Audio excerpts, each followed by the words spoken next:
Click, like, scroll, swipe, share, follow, play, type. How long have you been on your screen? And so these algorithms have been designed very analogously to just keep you addicted, keep you going. It's like a giant hamster wheel for humans.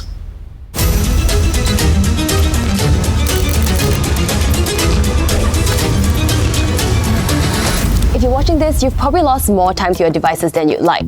But it's not really your fault, because the system has been designed against you through this thing called neuromarketing. Neuromarketing is an approach to understanding consumer behavior, but instead of relying on people's verbal feedback, we use techniques which allow us to uncover their subconscious. So neuromarketing has been used by many big brands for the last 20 to 30 years to try and understand what consumers really want. So there's a whole range of tools like eye tracking, electroencephalography, facial emotion detection, reaction times, even brain imaging like a functional MRI. So we can see what turns people on. We can understand how they make decisions and what influences those decisions.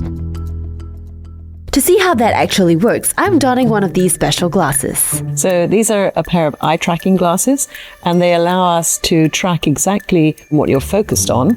I think you're looking at face. You see the faces always attract attention.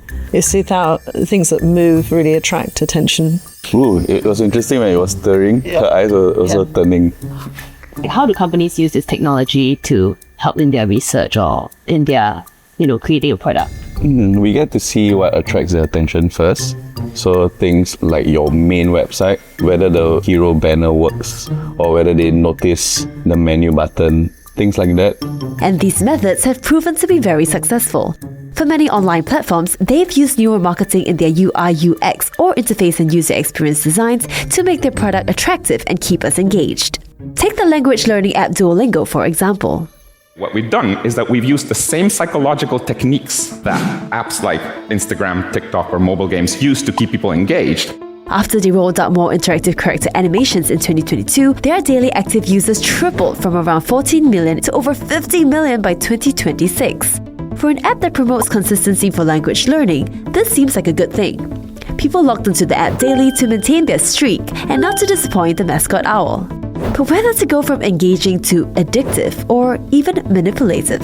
In the case of Duolingo, we have a very sophisticated AI system that basically chooses when to send a notification and also what to say in each notification to maximize the probability that people come back.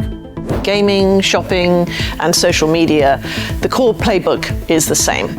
It's get you in, attract your attention as quickly as possible, reduce friction, and keep feeding the brain small, frequent rewards, which psychologists know well maximizes the expression of dopamine, the brain's anticipatory chemical, and that underlies lots of addictions. So, for example, the most addictive machines are the slot machines. Why?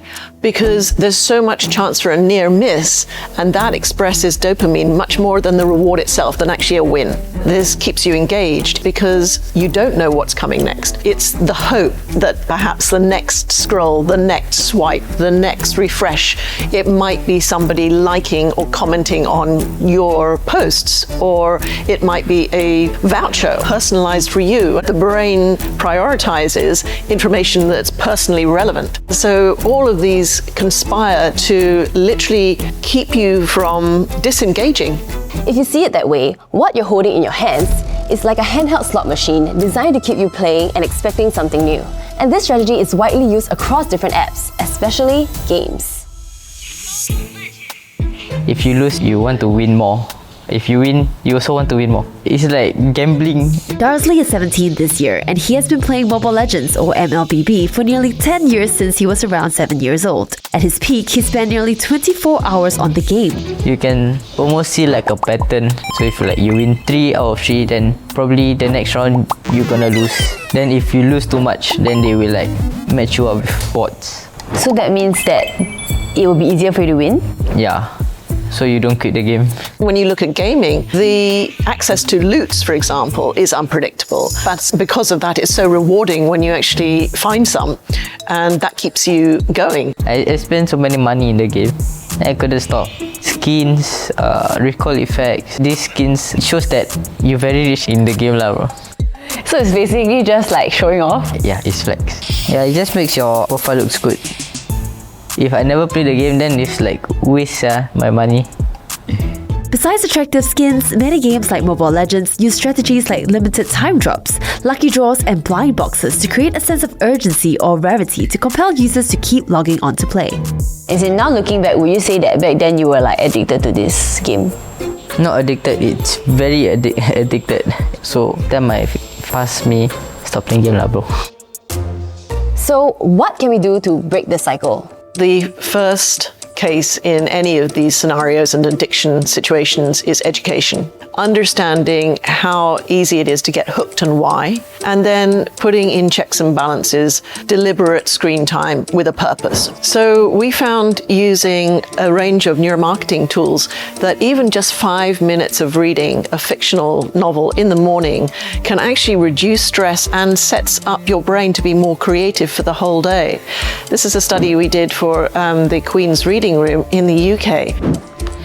So a book or papers in the morning with your cup of coffee may be a good idea. Because with AI, it's going to get cheaper, faster, and easier for algorithms to respond to giving you exactly what you want, but just maybe not what you need.